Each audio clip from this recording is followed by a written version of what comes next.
avant le Plaga Mincha pour pouvoir faire Avid Bezrat Hashem. Donc, avec votre permission, comme d'habitude, on va traiter d'un petit point de halakha. Savoir lorsqu'on étudie la Torah, par exemple, on est en train de faire une suga de Gemara, ou bien on est en train de faire, je sais pas, ce que vous voulez, Midrash, acheter un brotier. Et dans la Gemara, il y a un pasuk où il y a le nom d'Hachem. Est-ce que j'ai le droit de prononcer le pasuk avec le nom d'Hachem? D'accord? Ça, c'est la question d'aujourd'hui. En gros, lorsque je suis dans un passage d'étude, est-ce que j'ai le droit de mentionner le nom d'Hachem même si le pasuk n'est pas entier? D'accord? Ça arrive souvent. On peut avoir des psukim.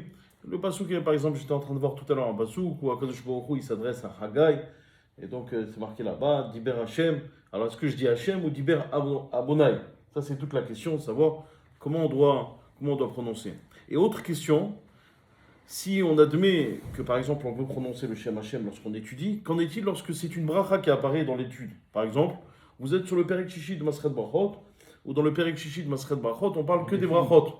On définit quels sont les brachot. Donc c'est marqué sur le fruit de la terre, tu dis Boré Peri à Adama. Est-ce que tu dis Baruch Ata Hachem Elokeinu melech haolam Boré Peri à Adama? Est-ce qu'on peut prononcer si la bracha apparaît directement donc dans le chasse? Alors il faut savoir qu'il y a une Gemara dans Maseret Brachot, puisqu'on va commencer avec ça. Et la Gemara elle dit comme ça dans Maseret Brachot d'Afkav Bet Amud Aleph.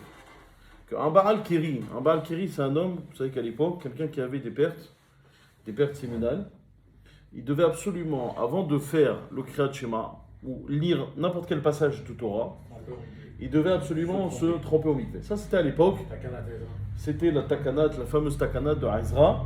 Aujourd'hui, cette takanat a disparu parce qu'on est posé que la halakha comme Rabbi Yehuda ben Betera, chez Divrei Torah, Enam Mekabelim Tuma. Que les Divrei Torah, les paroles de Torah ne sont pas des réceptacles de la Touma, donc on peut étudier la Torah même si on est tamé. Ça, c'est la halakha aujourd'hui. C'est un magav entre parenthèses. Cette halakha n'est pas valable pour des Talmid HaChamim. C'est ramené comme ça dans Shut Min HaShamayim. Dans le livre Shut Min HaShamayim, il me semble que c'est Simad Gimel. Là-bas, il pose la question, il dit est-ce qu'un Talmid Hacham qui a eu des pertes séminales, est-ce qu'il peut étudier la Torah? Et on lui a répondu, Bashamayim, que c'est interdit pour un Talmid Hacham. Il faut absolument qu'il aille au mikveh. Mais bon, on n'est pas des Talmid HaChamim en ce qui nous concerne. Ça ne nous concerne pas, en tout cas pour moi, ça ne me concerne pas. On n'est pas des Talmid HaChamim. Donc pour nous, en tout cas, ce qui est sûr, c'est quoi? C'est qu'on peut étudier la Torah même si on est dans un état d'impureté. Très bien. Vient la Gemara dans Maseret Brachot d'Afkav Bet Amud Aleph, et puis voilà. En revanche, à Baal Keri, quelqu'un qui a ses pertes séminales, il peut étudier la Gemara, peut étudier un passage de Gemara, un passage de Mishnah, à la condition de ne pas prononcer le Shem Hashem sur les psukim qui apparaissent dans ce passage. Comme ça, c'est ramené donc dans la Gemara. Alors, on est encore une fois à l'époque de la Takana de Ezra, où tu ne pouvais pas normalement en faire un pasouk de la Torah si tu t'étais pas trompé.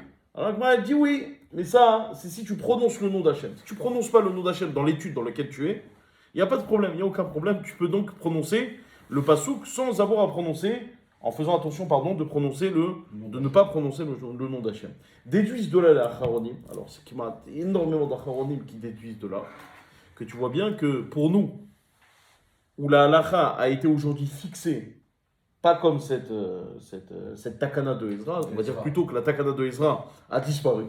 Donc pour nous, la conséquence immédiate et directe, c'est quoi? C'est qu'on peut prononcer les psukim dans la Gemara qui apparaissent clairement, même avec le Shem Hashem, puisque la restriction n'était que pour le Baal Keri, celui qui avait ses pertes séminales. Donc pour nous, qui ne sommes pas touchés par cette takana, on peut prononcer les schémas qui apparaissent dans le chasse. Mais c'est comme ça qu'ils sont poskim beaucoup de Acharonim, notamment le Mishtabura dans Siman Resh Tetvav. Il est posé comme ça la halakha, que lorsque tu étudies la Gemara par exemple, tu peux prononcer le pasouk avec le Shem Hashem, encore une fois j'insiste, même si le pasouk n'est pas entier. Il n'y a qu'un petit bout de pasouk, tu peux prononcer le Shem Hashem, ça ne pose pas de problème. Et même pour une personne qui ferait une dracha, il est en train de faire une dracha, par exemple il veut citer un bout de pasouk où il y a le nom d'Hachem, et c'est qu'un bout de pasouk, il peut prononcer le nom d'Hachem, il n'y a pas de problème, encore une fois, le seul problème était pour le Baal Keri, mais cette takana n'est plus en vigueur. D'accord? Il y a quand même un Rav qui s'appelle Rav Eliyahu Mani. Je ne sais pas si vous avez entendu parler de lui. Shoot Mirtav Eliyahu. Alors, c'est pas vraiment le maître, on va dire que c'était. Bon, il prenait souvent conseil chez lui. C'était plutôt le Avbeddin de Tveria. Voilà, on va dire ça comme ça. C'était quelqu'un de Bagdad qui a fait sa Aliyah. Il est parti donc à Tveria et c'est devenu le Avbeddin là-bas. Et c'était considéré, évidemment, le Ben Ishraï lui posait des questions. Donc, c'était quelqu'un qui était considéré comme un très grand possède. Et c'est aussi ce que va dire le Aruch HaShulchan. Il dit que, donc là, du côté des Ashkenazim, ils disent que euh, puisque c'est pas, il y en a qui disent oui, il y en a qui disent non. En gros, Meikaradine, ça devrait être autorisé, mais vaut mieux s'en abstenir et dire, au nom de dire Amonai, tu dis Hachem. Tu dis Hachem. Au lieu de rentrer dans le problème, tu dis Hachem. Rav Ovadia Yosef, dans Shouti Chaveda Atrelek Gimel, Simanyud Gimel, il n'est pas du tout d'accord avec cette vision des choses. Il dit pourquoi? Parce que c'est une khumra d'ateli des kula. Je traduis. Vous savez que des fois, être mahmir, c'est bien. C'est bien d'être mahmir dans la halakha. Mais des fois, être mahmir, ça peut amener à une catastrophe. Une catastrophe. Je vous donne un exemple très simple. Vous avez quelqu'un de pas très religieux qui va vous poser une question, par exemple, en ce qui me concerne. Il va poser une question sur Nida. Si je commence à être mahmir avec eux, ils vont venir leur aller nous à transgresser quelque chose de beaucoup plus catastrophique. Donc, il vaut mieux que tu sois mekil et il ne faut pas chercher la kula, il ne faut pas chercher la khumra. Reste dans la kula. Sinon, khumra, kula d'atelidé, khumra. Donc, lui, il veut dire, Rav Ovadia Yosef, il veut dire que si tu prononces Hachem, et tu ne prononces pas le vrai nom d'Hachem, ça peut amener à une khumra. C'est quoi la khumra? C'est quoi le problème? À la limite, j'ai prononcé Hachem. Non, mais de dire c'est quoi le problème? Dans une bracha, de pas Non, donner le nom. c'est pas ça. Mechila, c'est une bonne tentative, Shalom, mais encore une fois, elle a avorté, mais c'est pas exactement ça. Mais c'est une bonne tentative, je dois reconnaître. Mais c'est pas ça. C'est qu'il y a des achronim comme le Rav Yosef Yuzpe, c'est un Ashkenaz, qui lui pense que le fait de dire Hachem, lorsque tu peux prononcer le nom d'Hachem, est une dégradation du nom. C'est-à-dire que tu peux prononcer, on t'a autorisé de prononcer Amonai, le vrai nom d'Hachem. Et tu dis pas Amonai, tu dis Hachem. C'est une dégradation, c'est comme si tu dégradais le nom qui est marqué. On t'a autorisé, donc finalement, il dira au Vadia, puisque là c'est autorisé, pourquoi tu vas être mahmir de dire Hachem? Prononce le vrai nom. La même chose, Elokeinu par exemple. Il y en a qui disent Elokeinu. C'est une erreur. C'est une erreur. Il ne faut pas dire Elokeinu. À la limite, tu veux dire Hachem pour pas dire Elokeinu. Mais encore une fois, il dira au Vadia, si on t'a autorisé à dire Eloheinu, je le dis directement, eh ben, il faut dire comme ça. Il ne faut pas dire Hachem. Ça, c'est une dégradation si tu dis Hachem.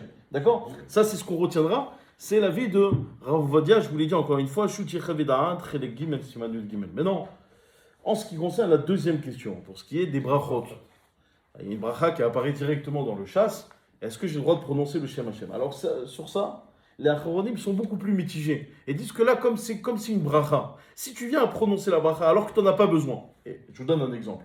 Il y a une bracha qui apparaît dans le chasse, dans Masechet Brachot à la fin, qui nous dit comme ça, que quelqu'un qui a bénéficié d'un miracle, il ne doit pas faire la bracha du gomen. Les gens se trompent et disent, il va faire la bracha du gomen. Pour nous, les Sfaradim, il ne faut pas la bracha du gomen, pas du tout. Pour nous, les Sfaradim, il fait une bracha qui est une bracha qui a été spécialement faite pour ça. Chez Asa Lines, Baruch Ata Hashem Elokeinu Melech Haolam, chez Asa Lines, Bamakom Hazeh. Cette bracha, elle apparaît directement dans le chasse. D'accord? Donc quelqu'un il est en train d'étudier, il veut dire le nom d'Hachem. Baruch Ata Amonai, Elokeinu Melech Haolam, chez Asa Lines, Bamakom Hazeh. Vous êtes d'accord avec moi, Rabotai, que est-ce qu'il a eu un S pour faire cette bracha? Parce que cette bracha, elle est conditionnée à beaucoup de choses.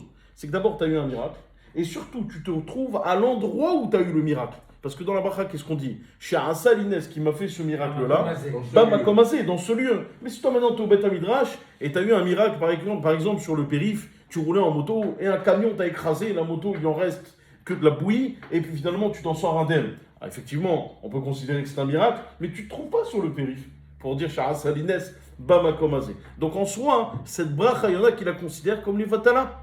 Donc, dans le cas où une bracha apparaît dans le chasse, je ne peux pas le prononcer le nom d'Hachem, parce que sinon la bracha, elle serait les Vatala. En revanche, si c'est juste un pasouk qui apparaît dans le chasse, comme on vient de le dire, là c'est bon, ça pose aucun problème, je peux prononcer le nom d'Hachem, et j'insiste encore une fois, je sais que je me répète, mais je fais exprès, même si le pasouk n'est pas entier, même si ce n'est qu'un bout du pasouk, parce qu'on a toujours l'habitude d'entendre ah mais si c'est le pasouk entier, alors c'est bon, je peux prononcer d'Hachem. Eh ben non, même si le pasouk est partiel, je peux prononcer le nom d'Hachem, évidemment si c'est conditionné à l'étude dans laquelle je suis. C'est pas je suis dans la rue et je vais prononcer le nom d'Hachem. Bah voilà, ça c'est Shem Hachem le Vatala. Est-ce que ça marche aussi pour des Talmidei des Chachamim du coup ou pas? Bah, est-ce qu'on retient ça à la halakha? L'avis que j'ai ramené, c'est le Shut Min HaShamayim. Ça veut dire, c'est des questions qui ont été posées par voie de rêve. C'est un Rishon français, donc à l'époque du Moyen-Âge. Quel? Il y en a qui disent c'est un autre, il y en a qui disent c'était de Montreux, un autre, Rabbi Yaakov de Montreux. En tout cas, c'est un tosafiste qui était au temps du Moyen-Âge, qui a posé des questions par voie de rêve. C'est-à-dire qu'il avait des problèmes qu'il n'arrivait pas à résoudre. Alors il a dit, je vais demander l'avis là-haut. Maintenant, encore une fois, il y a toujours un principe fondamental dans la halakha. C'est est-ce que ce qu'on révèle des rois HaKodesh ou par l'intermédiaire d'un S, d'un miracle, est-ce qu'on le prend en considération? Non. Pourquoi? Parce qu'on a un principe qui veut que Torah, l'Obashamaimi, c'est la fameuse Gemara dans Masret Baba Metzia, ce qu'on appelle Tanuro Shel Achnai. On voit que Rabbi Eliezer, il fait intervenir même la Shrina en disant si j'ai raison que ce mur s'incline, et donc finalement les Chachamim ne lui donnent pas raison. Pourquoi? Parce que la Torah n'est pas à décider là-haut, la Torah doit être décidée ici. Donc est-ce que ça a réellement un point ilchati? Ça c'est largement discuté. Le Chida il parle de ça, le Rav Reuven Margeliot il parle de ça dans son Keset HaSofer sur le Shuk Min HaShamayim. Mais sans rentrer dedans, en tout cas, ça ne fait pas consensus. Même un Talmid Chacham il peut étudier sans faire la Dvila. Hazak ou Baruch. Non, directement, on ne va pas faire trop de Kaddish.